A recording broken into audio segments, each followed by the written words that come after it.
por ranimin e institucioneve në ngritjen e akuzës se vulos pranimi informacioneve të reja, pas transmetimit të hulumtimit më 19 prill, Betimi për Drejtësi ka pranuar informacione për lidhjen familjare që ka prokurori i rastit Besnik Jakupi me ish-gjykatës tash avokatin Daud Berami, i cili ishte drejtuar Elezit me fjalët porosia u krye. Bazuar në informacionet e sinjalizuesve, prokurori Jakupi e ka dhënë ndër avokatin Berami, apo thëndryshe, motra prokurori Jakupi është gruaja e avokatit Berami. Këtë argumentojnë edhe këto fotografi të siguruara nga Betimi për Drejtësi.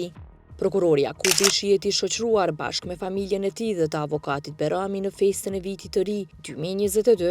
Betimi për Drejtësi ka tentuar të zhvillojë një intervistë për këtë me prokurorin Jakupi, mirë po nuk ka pranuar. Në anën tjetër, ish-gjykatës tash avokati Berami nuk e ka mohuar as pohuar lidhjen familjare mes tyre. A është Besniku vllai i gruas tuaj? Ai njeh me ki familjes ti? Apo më tregon shkurtimisht veç a e keni vlla të gruas? Apo më tregoni t'luna zoti Berami, a e keni vlla të gruas Besnik Jakupin prokurore? Do këtë kjo ardhje shumë.